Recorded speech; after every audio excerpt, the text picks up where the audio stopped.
No final de 2022, o público foi apresentado ao tal do ChatGPT, uma ferramenta que permite interação com o usuário para criar texto, e-mail, receita, até responder tudo que é tipo de pergunta. E isso acabou abrindo as portas para uma série de outras ferramentas e plataformas de inteligência artificial que estão cada vez mais presentes no nosso dia a dia. Mas como que elas funcionam? O que esperar para o futuro e para o presente? É esse o tema de hoje. O Estudo de Ciência já está no ar.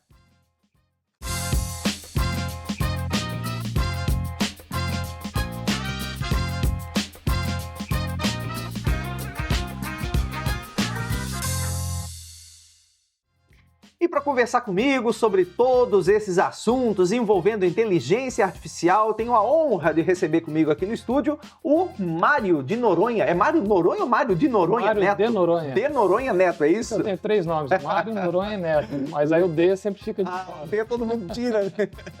Gente, o Mário, ele é engenheiro eletricista, é isso? Com doutorado na área, hoje também professor do Instituto Federal de Santa Catarina, mas agora está cumprindo uma licença aí para trabalhar nessa parte de inteligência artificial na empresa. Como é o nome da empresa? Álvares e Marçal. Álvares e Marçal. Então, Noronha, muito obrigado pela tua presença aqui no Estudo de Ciência. Obrigado você, Marcelo, pelo convite. É uma honra, um prazer te ver novamente, né, e conversar sobre um tema que vem trazendo diversas oportunidades. Tá na ponta do dedo hoje. Gerando curiosidades e, em algumas situações, também gerando um pouco de receio, de medo. Né? Resistência até, Resistência. Então, é sempre um prazer poder falar um pouco e tentar desmistificar dentro do que for possível. Exatamente. Legal.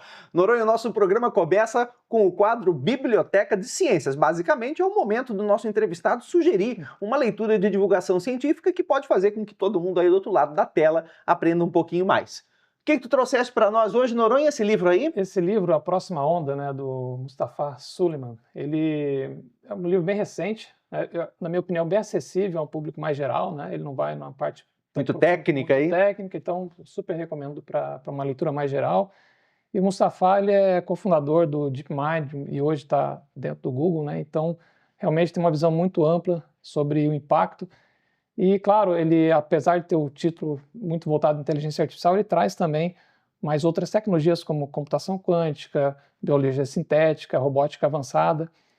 E um ponto interessante é que ele mistura tudo isso e ele chega num dilema que é aquele dilema ali? Isso, o maior dilema do século XXI. Né? Ou seja, essas tecnologias elas estão trazendo muita evolução, a evolução delas está muito rápida, ao mesmo tempo que elas trazem muitas vantagens, elas ganham poder muito rapidamente, ficam muito acessíveis e por ter muito poder, muito acessível, também ela pode ser usada para fins não benéficos. Né? Mas como tudo, né? Como tudo.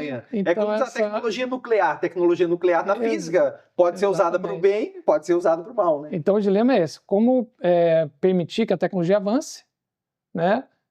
Sem que ela seja perigosa. Então, se eu coloco muito guarda-reio, se eu coloco muita restrição para avançar, eu limito o avanço tecnológico e fico com uma salvaguarda maior. Se eu não limito nada, eu avanço muito rápido. Enfim, mas que consequências, né? Quais são as consequências? Então, o dilema vai nessa linha. Então, um livro bem recomendado para quem quer ter uma noção geral dos impactos da inteligência artificial e dessas outras tecnologias nos próximos anos. Legal. E, pessoal, o ChatGPT, eu lembro, foi um maior sucesso quando falaram, olha, tu pode fazer uma pergunta, a inteligência artificial vai te responder, tu podes criar um e-mail, basicamente um assistente de texto ali. Cara, a pergunta que eu tenho é muito simples. Como é que isso funciona, Noronha? Dá uma noção para nós, como é que essas ferramentas de, vou lá, cria a imagem de uma sala de aula, vai lá, cria uma imagem com inteligência artificial. Da onde vem isso, cara? Chapo, a inteligência artificial, ela, apesar de ter ganhado essa visibilidade tremenda a partir de 2022, né, ela é algo muito antigo. Então, o funcionamento dela é um pouco mais complexo. Ela vem desde a década de 50, lá pela década de 80, tiveram vários avanços tecnológicos na parte de redes neurais, que hoje proporcionam todo esse avanço que a gente enxerga, né? E aí, lá pela década de 2020, né, mais ou menos nesse período, começou a vir a IA generativa com força. Então, o que a gente vê hoje no ChatGPT, basicamente é uma categoria da inteligência artificial que a gente chama de IA generativa. E o que está por trás disso se a gente fosse imaginar, né, é um robozinho que engoliu a internet, todo o conteúdo da internet, pegou o conteúdo, comeu tudo, mastigou, e ele gera a próxima palavra com base em probabilidade, em estatística. Então ele observou, né, dentro de todo esse conteúdo da internet, quais seriam as próximas palavras mais prováveis de serem geradas à medida que a gente coloca um texto inicial ou um vídeo inicial. Ou uma pergunta. Uma pergunta, isso. Então, quando a gente coloca essa parte inicial, ele busca nessa internet toda que ele engoliu, que viraram números e probabilidades, e com base nessa probabilidade ele vê, olha, a palavra mais provável de ser gerada agora, de acordo com o que você me colocou, é essa. Entendi. Então é basicamente uma geração estatística, né? Escolhendo sempre a melhor palavra a ser gerada, o melhor texto, o som ser gerado, a melhor imagem a ser gerada, a partir de uma imagem inicial. Entendi. E eu queria que tu comentasse ainda um pouquinho mais sobre essas etapas anteriores, porque sabe assim, Noronha, o que eu gosto é que o pessoal às vezes tem a noção de que as coisas caem do céu, sabe? É que nem o pouso na Lua. Pouso na Lua, 1969, mas lançaram o foguete, lançaram a tripulação pousou na Lua. Não, peraí um pouco. Teve várias etapas intermediárias até a gente conseguir chegar no pouso tripulado na Lua bem sucedido. Exatamente. E eu imagino que seja a mesma coisa com essa IA que a gente está vivendo hoje, né? Acho que de uma forma geral, qualquer tecnologia, né, Chapa? Então, com a IA não foi diferente, né? Então, ela surgiu lá na década de 50. Teve um tempo que a gente chama que foi um congelamento da IA, que se criou muita expectativa e ela começou a não trazer muitos resultados. Aí na década de 80 tiveram dois pesquisadores, não dois, mas uma série de pesquisas relevantes que fizeram com que a IA começasse a ganhar força. Inclusive eles ganharam o Prêmio Nobel de Física em 2024, né, que foi em relação a resultados científicos lá da década de 80. Então isso foi fazendo com que a IA viesse evoluindo. A gente teve fatos bem interessantes, né, que começaram a demonstrar o potencial da IA. Se eu não me engano foi na época 1997, 98, quando a gente teve dois grandes projetos, um chamado Deep Blue, que é pela IBM, desenvolvido pela IBM, que foi basicamente uma máquina para jogar xadrez, que ganhou do Kasparov.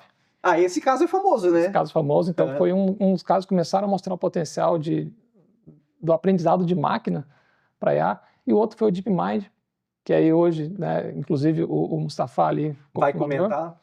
Ele estava envolvido? Estava envolvido, ele foi cofundador dessa iniciativa, desse projeto. E nesse projeto eles ganharam do Go, né, do Campeonato Mundial de Go, aquele jogo de tabuleiro chinês. Então foram dois grandes eventos que começaram a mostrar para a humanidade, né, o poder da IA. Então a partir disso começaram a vir desenvolvimentos tanto em tecnologias de algoritmos quanto em GPUs, que são processamentos para você poder rodar esses algoritmos. Então teve uma evolução constante da tecnologia em si, do processamento e da quantidade de dados disponíveis, né? Porque a IA, ela nada mais é do que uma quantidade de dados gigantesca sendo utilizada para treinamento de um computador, de uma máquina. Então, aliando tecnologia de algoritmos de IA, processamento computacional e dados, a gente tem o que a gente tem hoje. Então não foi da noite para o dia. E sabe que eu achei interessante, Noronha, em relação a isso, é que veio o ChatGPT como essa primeira... Eu não sei bem como vocês chamam na área, a que marco é esse, mas talvez uma popularização da IA, a gente possa associar com essa ideia de 2022 para cá, que todo mundo passou a ter na ponta do dedo. Sim, dá para chamar de popularização. Então, e aí desde que isso aconteceu, cara, foi muito rápido. A gente começou a ter muitas outras ferramentas. Então o ChatGPT em princípio era de texto, aí hoje a gente já tem foto. Eu já vi até podcast inteiro. Tu alimenta, sei lá, com um PDF de algum livro, elabora um podcast e, cara, sai a voz direitinho, sai conteúdo direitinho. Então evoluiu muito rápido também. Ou é uma impressão só de quem está de fora e essa evolução já estava meio que encaminhada antes. Essa é uma impressão que eu tenho, que coisa... piscou e já mudou tudo. Ou não é isso, é meio que a gente só está conhecendo, sabe, entende a minha pergunta? Entendo, a gente só está conhecendo ou realmente é uma evolução desses últimos anos? É mais uma visão externa, né? Porque as tecnologias não surgem da noite para o dia, então, obviamente, o ChatGPT talvez foi foi a primeira empresa que colocou isso à prova do mercado, uma tecnologia desse tipo, né? Que a gente chama de IA generativa com modelos de linguagem de grande porte, que a gente chama dos LLMs. Mas diversas outras empresas já estavam nos bastidores fazendo isso, inclusive Google, Microsoft e diversas outras empresas desenvolviam já essas tecnologias antes do lançamento do ChatGPT. Então, a partir do momento que eles visualizaram que de fato tinha um mercado, eles começaram a acelerar um pouco mais o lançamento dos produtos deles. A disponibilização. Isso, mas não foi da noite para o dia. Legal. Obviamente, depois disso, muitas startups, né, muitas empresas vieram. Vão surfar essa onda. Vão surfar a onda, mas essas big techs, que a gente chama de big techs, as grandes empresas de tecnologia, já estavam fazendo isso. Teve um artigo bem interessante que foi Attention is All You Need, publicado pelo Google em 2017, que eles publicaram e deixaram aberto uma tecnologia que hoje é a base para a maior parte desses algoritmos. Então, desde 2017 até um pouco antes, as empresas já vinham usando isso, trabalhando isso, coletando dados, porque o processo para você chegar num chat GPT da vida e ele te dar uma resposta coerente é um processo bem árduo, né? Então tem muito envolvimento humano de tratamento da informação. São trilhões, né? Bilhões nos primeiros algoritmos de palavras, depois trilhões, os algoritmos mais modernos são trilhões de palavras que estão, dezenas de trilhões de palavras que estão envolvidas ali por trás, né? E da mesma forma que eu tenho que tratar eles, eu tenho que cuidar para não gerar viés, para não gerar algum tipo de resposta indevida. Então, tudo isso não se faz da noite para o dia. Então, com certeza, eles já estavam antes do ChatGPT lançar em 2022. Então, ainda sobre essa questão, tu falou que eles aprendem, tem um banco de dados que eles usam para trabalhar esse banco de dados e produzir ali as respostas e gerar as imagens, etc. Isso não gera uma certa questão com direitos autorais? Então, esse é um conflito que eu ouço bastante por aí. E nesse sentido, esse banco de dados, Noronha, ele é fixo? Tipo assim, era o que estava disponível na rede, sei lá, até 1º de fevereiro de tal ano. Ou à medida que novos conteúdos vão sendo gerados por humanos, né, isso vai também sendo usado para alimentar a IA. É fixo, é móvel, direitos autorais? Então um pouco dessa questão aí. São pontos bem polêmicos, né, vamos começar Mas eu do não menos... estou aqui só para falar de aguinha com açúcar. Vamos começar do menos polêmico, né? O conhecimento ele é congelado quando a gente tem uma versão inicial. Então, quando você entra hoje no ChatGPT, né, você tem uma versão congelada até um determinado período, em que várias informações coletadas, normalmente públicas, né, algumas não, foram utilizadas para treinar o modelo até aquela data. Daí para frente, você tem outras técnicas que você pode agregar para que a informação seja atualizada. Então, por exemplo, quando você coloca um PDF dentro de um chat desse, você está atualizando o conteúdo que ele já tinha até aquela data com um novo conteúdo que você colocou como PDF. Entendi. Quando eu uso uma ferramenta de busca integrada a esse chat, eu também estou agora fazendo buscas na internet, recuperando a informação que está na internet e colocando no contexto. Então, ele é treinado até uma data, massivamente, né? Isso que dá a capacidade dele de entender as nuances da linguagem natural, tá? E o estilo dele, mas ele se atualiza através dessas ferramentas, como busca na internet, as perguntas, as interações, um arquivo PDF que você coloca, um livro que você coloca e assim por diante. Entendi. Bom, eu vou querer saber daqui a pouco muito mais outras coisas, como por exemplo, ataque cibernético é problema para a inteligência artificial? Essa e outras perguntas eu vou fazer para o Noronha logo depois do intervalo. Segura aí, o Estudo de Ciência volta já já.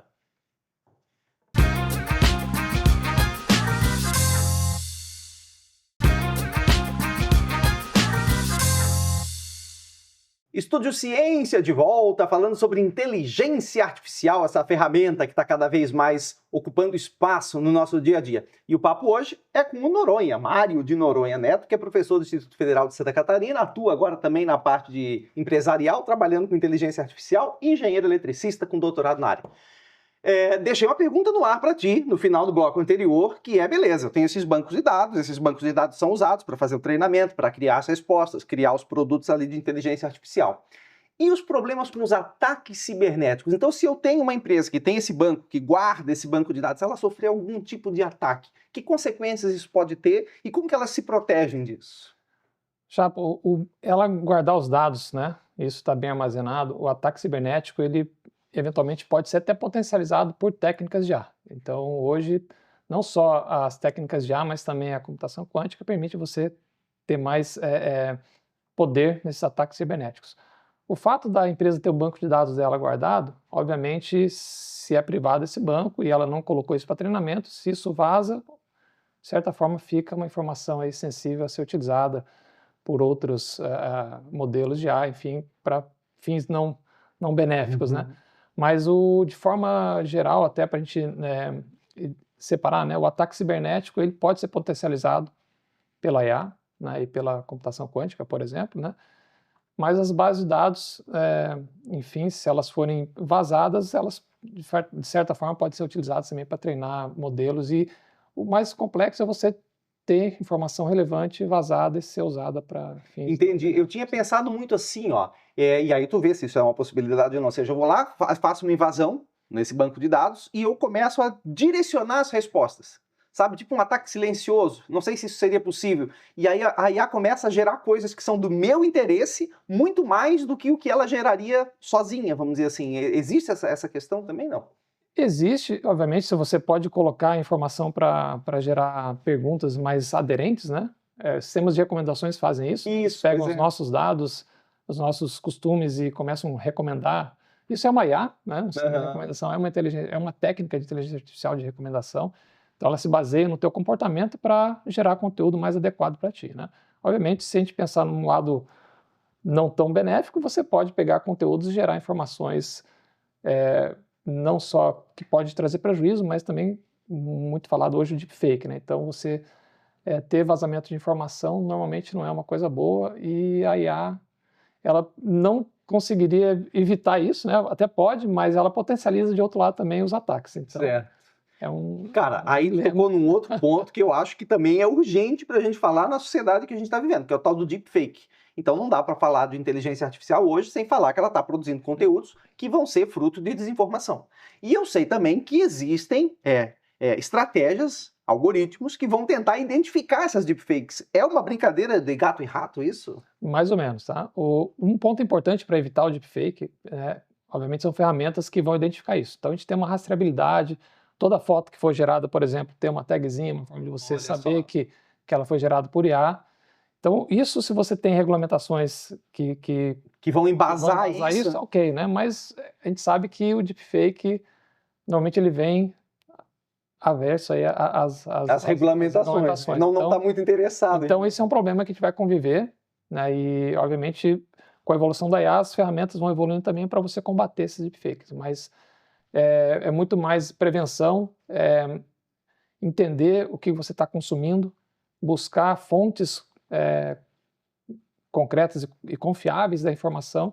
Isso tudo vai ajudar a gente a diminuir os impactos do deepfake, mas ele vai vir.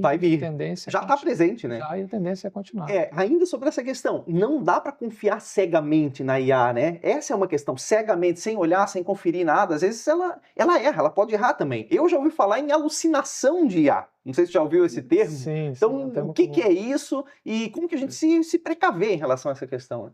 A IA, ela responde, a gente comentou no bloco passado, né, ela gera informações com base em probabilidade, em estatística. Então, ela pode errar. Ela pode gerar uma palavra que, teoricamente, não era mais provável, porque é uma estatística. Uhum. Isso pode trazer um conteúdo que não tem relação com aquilo que foi perguntado. Quando ela traz um conteúdo que não tem relação com o que foi perguntado, a gente diz que é uma alucinação. Uma alucinação. Só que ela fala isso de uma forma tão convincente. Ela quer convencer o sujeito. E ela convence, porque assim, isso ela faz muito bem. Ela escreve melhor do que muitas pessoas, né? E ela faz isso porque ela foi treinada em trilhões de palavras. Então, se a gente não conhece do assunto que a gente está lendo, a chance da gente ser enganado, né, é muito alta. Então, é importante sempre buscar entender o que você está consumindo. Estudar aquilo também. Estudar, obviamente, confiar cegamente, não dá, né? Não dá. Então, ainda nessa questão, a gente fala hoje, bom, eu sou professor, dou aula no ensino superior, tu também, e a gente vive o tal do TCC, que a gente sabe que o sujeito vai lá, elabore para mim um texto sobre isso, e daí Ctrl+C, Ctrl+V. A gente percebe isso. A gente percebe isso. O aluno acha que a gente não percebe, mas fica evidente quando ele está usando inteligência artificial. Então, eu queria que tu comentasse justamente sobre isso. O que poderia ser um uso benéfico dessa inteligência artificial? O que o aluno poderia se beneficiar usando que não seja um simples Ctrl+C, Ctrl+V cego, que ele pode acabar dando com a cara na parede, né? Chapo, acho que um dos usos mais benéficos dentro da educação, do estudo, na hora de fazer um TCC, é você usar ela para entender o conteúdo. Né? Você pode pedir para a IA te ajudar a entender conteúdos complexos de uma forma bem mais simples. Às vezes eu peço, me explique conteúdo X de forma lúdica. Ela consegue fazer um contexto tão impressionante e tornar um assunto super complexo em algo muito simples. Então, essa é uma forma legal de você usar a IA, por exemplo, na elaboração de TCC. Entender conteúdos. Hoje você tem ferramentas que conseguem fazer buscas na internet de forma bem precisa também, então você usar para fazer auxílio na hora de fazer revisão bibliográfica. São usos bem interessantes. Bem específicos que podem beneficiar o sujeito ali, né? Com certeza. É uma ferramenta. Até uma revisão do texto, né? Você elabora um texto, melhora esse texto aqui para mim. A interação na melhora do texto, no entendimento de questões, na busca de conteúdo. Então, tudo isso, com certeza, é benéfico. E se o estudante usar isso de forma consciente, vai trazer benefício. E o resultado, no final, vai ser melhor. Legal. E outra coisa ainda sobre o uso da IA é a demanda energética. Eu já andei lendo um pouco sobre isso, refrigerar esses sistemas onde elas são produzidas, geradas, eu não sei bem como é o termo específico, correto para isso, mas o consumo de água para refrigeração, o consumo de energia, eu já ouvi que eles estão querendo fazer reatores nucleares específicos para alimentar a IA. Que loucura é essa, cara? Cara, esse é um problema que a gente está enfrentando, né? Então, o uso energético e de água nesses computadores está sendo bem elevado. Uma estimativa que a gente tem de uso de data centers nos Estados Unidos hoje, estima-se que 20% já é de uso específico da IA, e estima-se que 50% chega nos próximos anos. Então, assim, o que está sendo feito para combater isso é você trabalhar em melhorias de refrigeração, então evitar o uso de água doce no processo de refrigeração, né, desses computadores, trabalhar com energias renováveis, né, de uma forma mais 24/7, então vou usar energia eólica, por exemplo, solar para consumo dessas máquinas, e a própria evolução dos processadores em si, né? Então, são algumas frentes que se tomam para evitar que esse consumo energético de água cresça de forma exponencial nos próximos anos. Mas é um problema e, em princípio, mapeado, tá, Chapa? E aí a comunidade científica agora tem o papel de buscar soluções para que a gente não impeça a evolução da tecnologia, né, mas, ao mesmo tempo, use os recursos naturais de forma consciente. Legal. E a gente estava conversando aqui, pessoal, no intervalo. Sou obrigado a perguntar agora. O Felipe, que é o nosso jornalista, ele falou: olha, eu dou, como é que é? Eu dou, por favor, eu falo por favor e obrigado. Com medo de quê? Das máquinas se revoltarem aí contra os seres humanos. E a gente vê muito isso em filme. Teve vários filmes com esse viés, né? Da máquina se tornando aí independente e se voltando contra os seres humanos. O quão louco é isso? Ou, sei lá, é possível que isso venha acontecer, pelo menos de alguma forma, no futuro? Sabe, eu tendo a pensar de uma forma um pouco mais científica, então, né? Não dá muito obrigado aí para IA. Dou porque é uma forma comum da gente conversar, humana. Então, assim, a educação, a gente é acostumado a fazer isso com humano, mas a gente faz com animais e com a máquina também, né? Então, mas isso não tem relação direta. Até tem alguns estudos interessantes que mostram que as respostas, quando você tem uma interação mais amigável, elas são um pouquinho melhores, mas são estudos científicos ainda iniciais, né? Por quê? Porque todo treinamento foi feito com um determinado comportamento. Então, é tendência que ela siga esse comportamento nas suas respostas, né? Mas com relação à máquina dominar o mundo, né? Hoje a gente vive o que a gente chama de inteligência artificial estreita, né? Que é uma inteligência artificial extremamente capaz de executar tarefas de forma, em algumas situações, superior ao desempenho humano, mas ela é longe de um conceito que a gente chama de inteligência artificial geral. Certo. Que seria onde a máquina assumiria um papel humano aí. Mais abrangente, mais né? abrangente. Porque o ser humano não faz uma coisa só, né? Consciente, enfim, né? Hoje o que a gente tem é estatística dentro de uma máquina, né? Então é probabilidade, ela não sente dor, né? Ela não sente raiva, enfim. Então, por enquanto. Por enquanto. É bom continuar dando obrigado. Se fala em biologia sintética hoje em dia, né? Exatamente. Então, assim, eu acho que essa evolução para uma inteligência artificial geral está a décadas de distância, né? Mas são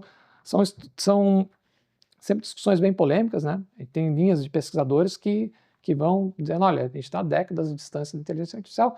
Tem algumas pesquisas que já mostram que a gente está mais próximo, enfim, né? Mas eu tendo a pensar dessa forma, que hoje o que a gente tem é um potencial grande, né? Uma ferramenta, uma tecnologia de propósito geral que nos ajuda em diversas frentes, diversas tarefas, mas que ainda está longe de se comportar como humano, tá? Então, por enquanto está tranquilo. Mas bom garantir. E aí, o que tu disse pro Felipe lá, para ele dar obrigado? Continua dando obrigado. É melhor garantir, Felipe. Vai treinando a sua educação de forma contínua, né? Beleza. Vamos falar de futuro. Futuro é outra coisa bem interessante. Tu tinhas comentado no início do programa, no primeiro bloco, sobre o tal do dilema do uso para o bem, do uso para o mal, e eu queria que tu aprofundasse um pouquinho isso. Então, o que a gente espera para o futuro da IA? Para o uso da IA no futuro? Ele vai substituir um médico? Ele vai sugerir um tratamento melhor? Enfim, o que a gente tem de IA para o futuro, tanto para o bem e também aquilo que a gente precisa ficar atento, né?